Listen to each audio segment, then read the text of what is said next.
Daily Indian Express newspaper analysis for the date 25th and 26th September 2023, brought to you by Ganesh IAS Academy.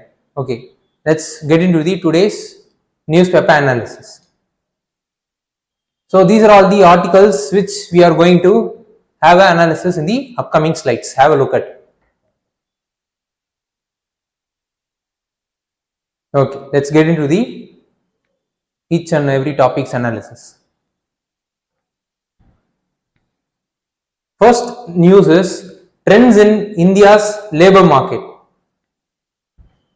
See, recently the Asim Premji's Center for Sustainable Employment has released a state of employment report in India, where they have released a certain set of data ranging from 1983 to 2022, where what they have mentioned is that, see, from 1983 to 2021, the proportion of the regular wage workers, those who are belonging to scheduled caste categories, has reduced.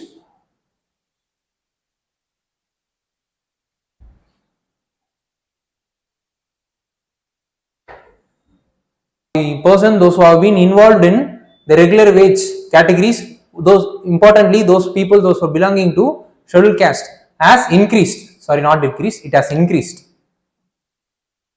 But the increase is, the percentage of the rise is very less when compared to the other general categories. And then in the case of intergenerational mobility for scheduled caste as well as scheduled tribe, it is lower than the general category. Why? Because the proportion of the son of the casual wage workers or the laborers, those who are doing, for example, if a son of a casual wage workers is doing that work, if doing that work means that percentage of the son has reduced from 85 to mere 76%. But in the case of other general categories, the percentage has reduced from 83% to 53%. So from the decline in the percentage itself, we could able to see that the intergenerational mobility is higher for general category, but in the case of scheduled caste as well as scheduled tribe category, the sons of the casual wage, sons of the informal labor working people are doing the same work. Their percentage has reduced from only 85 to 76% only.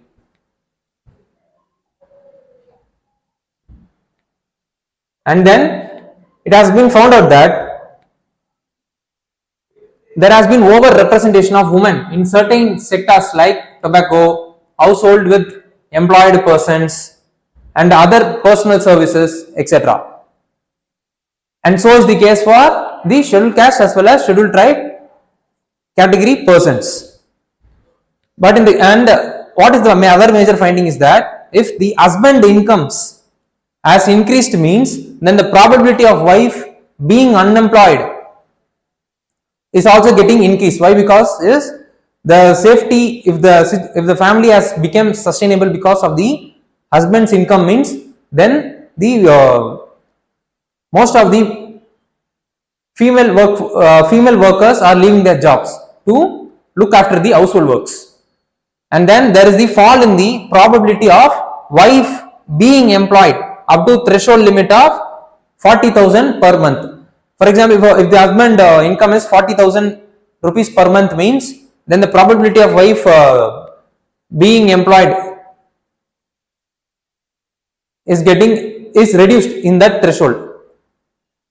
On the other hand, if the husband income is way higher means, correspondingly the person or the woman whom the particular man is marrying is also having access to the secured wage as well as higher ambitious working conditions.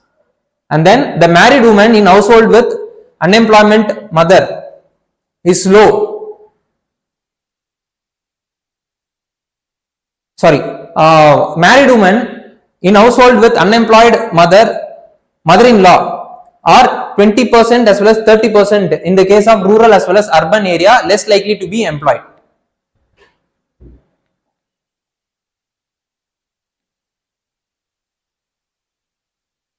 See, from the data itself we could able to see the female workforce participation rate by education, where we could able to see that in the rural areas those female labor force who have been illiterate and who have been literate and who have completed only primary as well as middle education as well as those who have done secondary as well as higher secondary education, their workforce participation is way higher than those corresponding women in the urban areas. But in the case of diploma and above qualified women, their percentage of employment in labor force is higher in urban areas when compared to the rural areas. And in the case of unemployment, by staggering the data, we could able to see that the person, those who have graduated and who have graduated as well as if you have done any kind of higher degree means, then their rate of unemployment is 42.3% for the person under 25 age. And then we could able to see that the unemployment rate has reduced when the age progresses, because the major reason is the unemployment is not sustainable.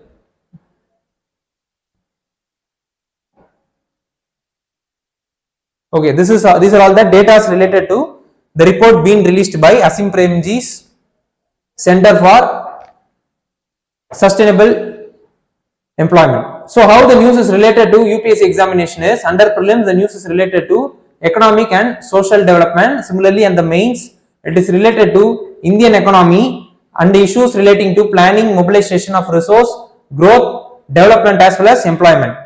Okay, what is the reason for reduced women labor force participation is, women are suffering because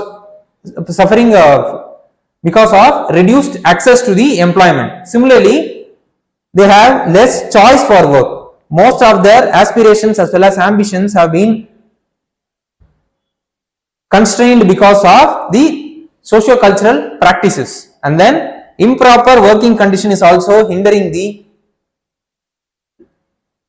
women's labor force participation. Similarly, in the higher number of women being employed in informal job is also getting increased, as a result of which there has been no formal regulation in the job which they are doing, so they have been subjected to a certain harassment, something like that. So they have been pushed to a situation where they are leaving the job which they are doing in the informal sectors because of the lack of security that is prevailing in the informal works they are doing. And then there has been wage disparity for the same work done by the men as well as the women, and then dual responsibility of the woman is also hindering them to fully participate in the labor market. So what needed to be done is the access to the education as well as the relevance of education to the employment needed to be increased. Similarly, the skill of the women workforce needed to be increased in a mission mode. Thirdly, the safe as well as accessible transport by connecting the different important parts of the city needed to be improved. Similarly, the access to child care, each and every institution needed, each and every working organization needed to have the child care inside the organization, so that married women or the women those who have small kids could able to look after the child even while they are working in the organization. So these are all the things which needed to be done. Okay, let's have a look into the periodic labor force survey which was introduced by National Statistical Office to have frequent employment as well as unemployment data.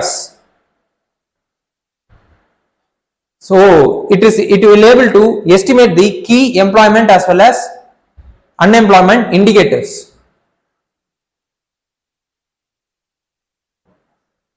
So what are all the indicators the periodic labor force surveys will be measuring is, first is labor force participation rate, second is worker population ratio, and then the third is unemployment rate. The labor force participation rate is how many people who are willing to go to a job and then who are already going to a job is the labor force participation rate. Their percentage when compared to the overall population is called as labor force participation rate. And then worker population is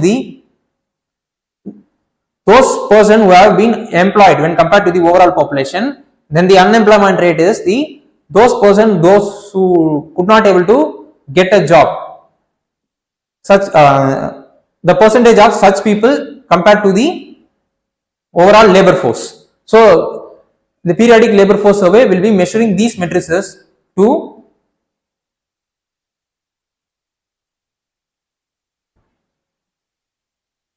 report about the employment as well as unemployment condition that is prevailing across the country.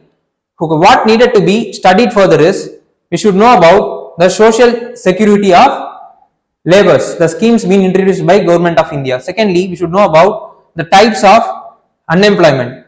Thirdly, we should know about what are the schemes that to promote employment.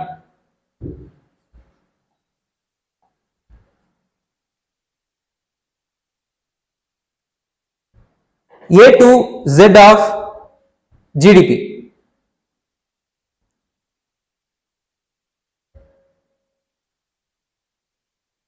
It is the article which criticizes the calculation as well as compilation of the GDP, compilation of the GDP done by National Statistical Office. What is the major mistake it has? The article is pointing out is that the accurate growth needed to be captured so that the reality of the economy will be seen through the data captured by the GDP compilation. But there is a problem in it. First and foremost problem which the author in the article is mentioning is the base year. For example, the GDP which we are calculating right now as the base year as 2011-12. So it is more than 10 years ago. It has been more than 10 years since the 2011 and 12, the base year which the base year has set for the calculating the GDP.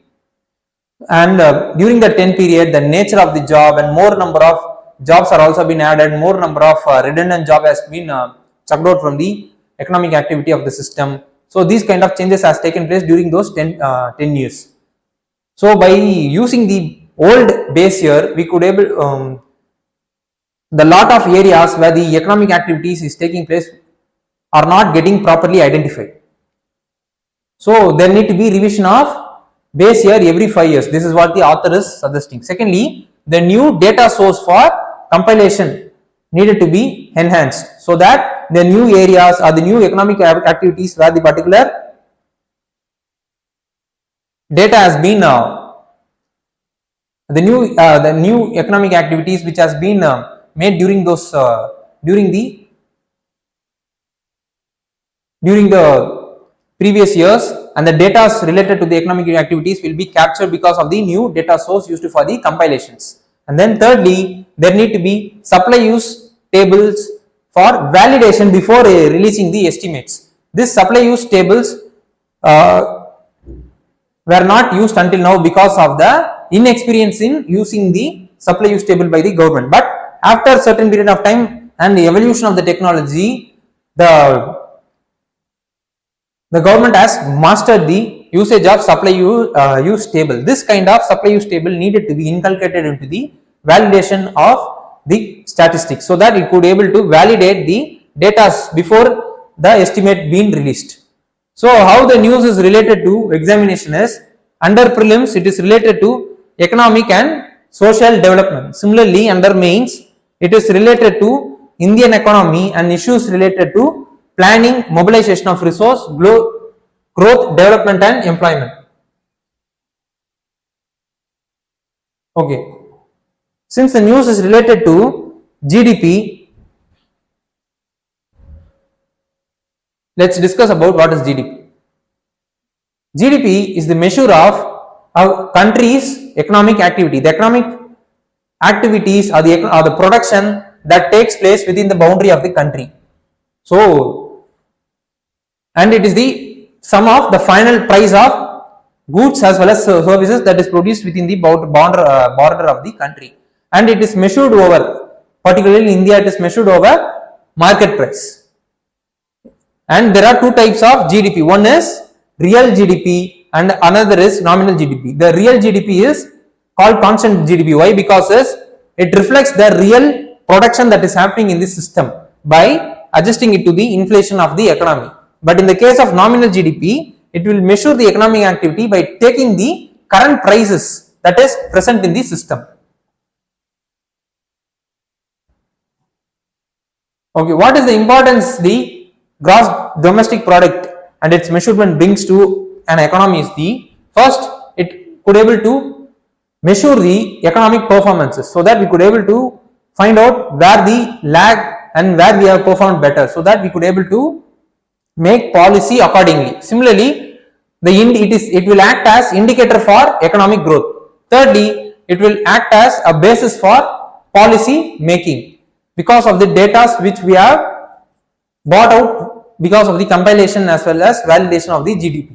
And then it could able to identify where the employment and where the employment of the economy is, and also we could able to identify what are all the factors that is hindering the producing more number of required jobs, so that we could able to make a policy to overcome such kind of hindrance to increase the employment. And then it will help the investors to take their investment related decisions in the economy, and then it will give idea about the business expansion. For example, if from the data GDP data we could able to identify whether the economy is undergoing a recession or economy is in the boom period. So such kind of business cycles or the economic cycle could be identified through this data. And then what is the limitation the calculation of the GDP poses is, first it ignores the environmental impact. Because of the increased production, there will be more number of environmental damages also will be take place simultaneously, but the cost for such damages are not accounted in the GDP. Secondly, the lack of coverage for informal sector is also one of the major lacuna, so that which makes the GDP's data less credible. Thirdly, it does not reflect the quality of life being lived by the people those are present in the economy. So what need to be studied is, first we should know about what is green GDP. Second is we should know about what is GNP as well as what is disposable income and what are all the constituents of GNP as well as disposable income. Thirdly, we should know about the purchasing power parity and then convertibility. So these are all the other areas which we needed to be aware of.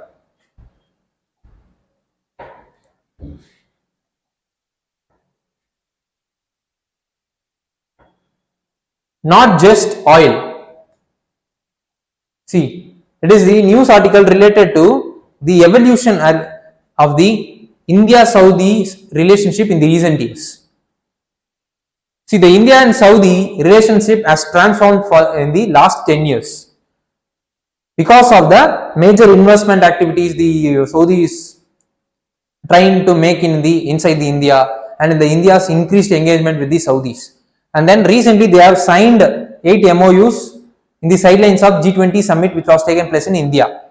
And India is the Saudi's second largest trading partner, and Saudi is the India's 4th largest trading partner.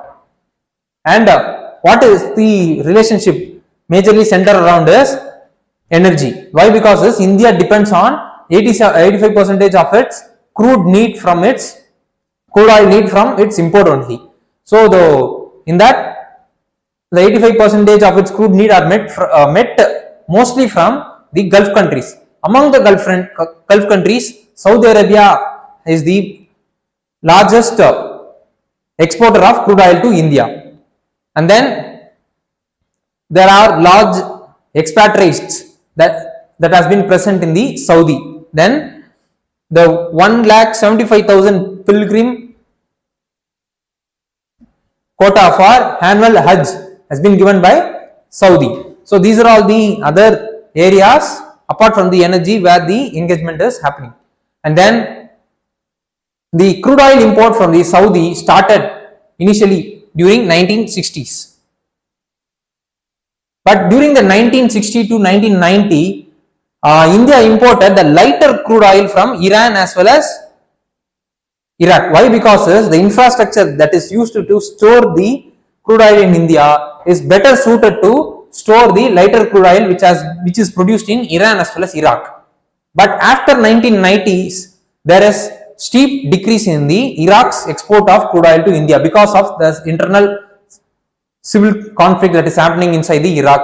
And after 2010, because of the sanction by the US as well as other Western European countries in Iran, there has been drastic decrease in the Iran's export of crude oil to India.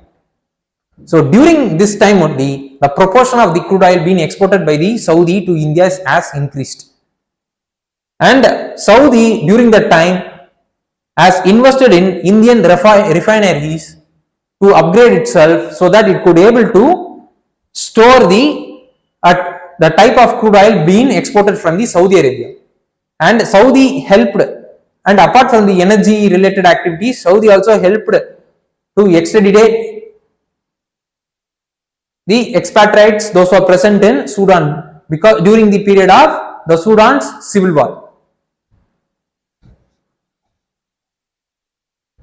Okay, how the news is related to examination is, under prelims the news is related to current events of national as well as international importance. Similarly, under mains the news is related to bilateral, regional and global groupings and agreements involving India and affecting India's interest. Okay, let's look into the historical aspect of India-Saudi relationship.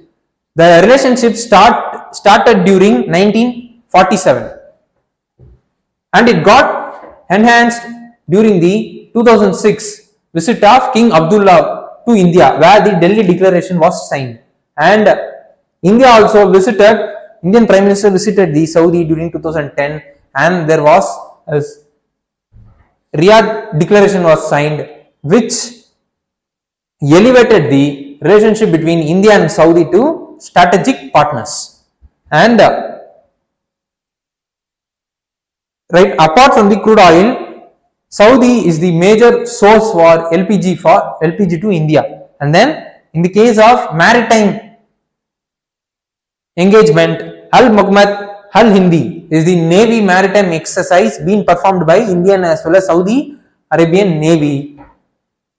And also there has been increased engagement between the two sides Navy because of our trade activities, because most of our energy related trade are happening towards the Gulf countries only too. So that increased engagement between the Navy as well as other military aspect of the relationship will enhance the safety as well as security of the trade between the two countries.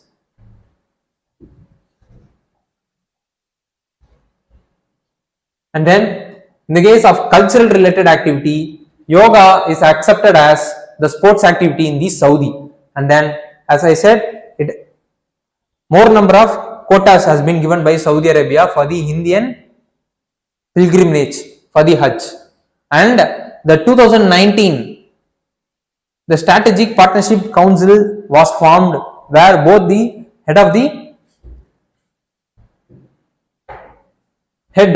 both the high level, it is a high level engagement council where Prime Minister of India as well as Saudi Arabia's king will be the joint head for the council, where they will be deciding the vision for the India-Saudi Arabia's relationship.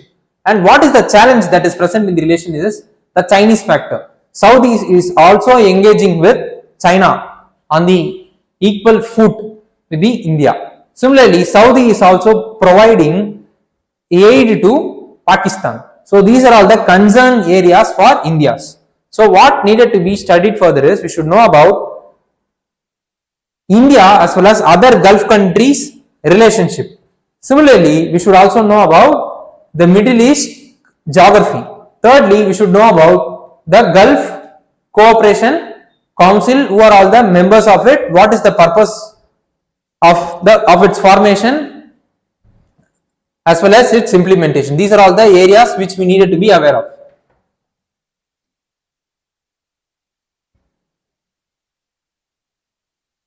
Okay, India as well as United Nations launched Global Capacity Building Initiative. See, the India and UN has recently launched the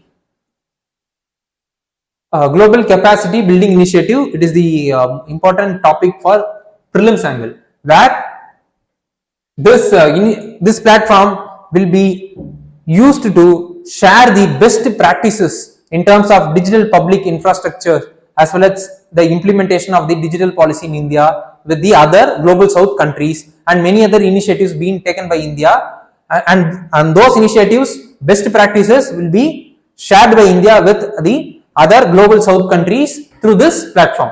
And also through this platform, India as well as UN combinedly will be providing training as well as capacity building for the global south countries so that they could be able to achieve their SDG goals and other climate goals which they have pledged to the United Nations Framework for Convention on Climate Change. So how the news is related to examination is, under prelims the news is related to current events of national as well as international importance. Similarly, under mains the news is related to important international institutions, agencies and fora the structure mandate. So under this topic the news has been related. Okay, it is short news because of the importance for this news from the prelims perspective. Okay, what need to be studied further is we should know about, apart from the initiative, we should know about what is G20, what is its structure, function, and as well as who are all the members of the G20. Similarly, we should also know about UN, what is structure, function, as well as members, and what are all the organs of UN.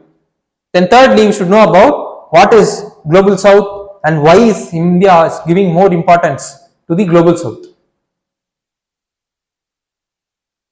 O-Series Rex. NASA's space capsule carrying the largest soil sample from the asteroid Bennu has reached the Earth, which was released from the spacecraft O-Series Rex, which was sent to the space by NASA to study the asteroid, which is the near Earth asteroid. So how the news is related to examination is, under prelims the news is related to general science. Similarly, under mains the news is related to awareness in the field of IT, space, computer, robotics, nanotechnology, biotechnology, and issues relating to IPR. Okay, let's discuss about what is O-Series Rex mission is. It is a mission being launched by NASA during 2016 to study the small carbon rich asteroid called as asteroid Bennu, and for the initially some period of time, the O-Series Rex spacecraft was orbiting around the asteroid Bennu, looking for a proper condition to land on it as well as excavate certain samples from the asteroid Bennu. And after certain period, it landed as well as excavated certain samples from the asteroid Bennu. And this asteroid only has sent to the Earth by packing itself inside a capsule. And this Bennu is the near Earth asteroid because it passes Earth every 6 years, and it is smaller than Chicxulub asteroid. This is the asteroid which is being believed to have strike the India during the strike the Earth during the dinosaurs period and led to destroy of the dinosaurs, and it is the relic of early solar system. So by accessing the samples of the asteroid Bennu, we could able to know the origin as well as the development of the Earth as well as the entire solar system. So this is what the details related to OSIRIS-REx mission is about. What needed to be studied further is we should know about what is Artemis Accord. Secondly, we should also know about difference between meteors, meteoroids as well as meteoroids. Thirdly, we should also know about Parker solar probe. So these are all the areas which we needed to study further. Okay, let's have a quick look into today's practice prelims question. So this is the today's practice prelims question. I want those students, those who are watching the current affairs session, please do comment the option point for the question which we are seeing right now on the board.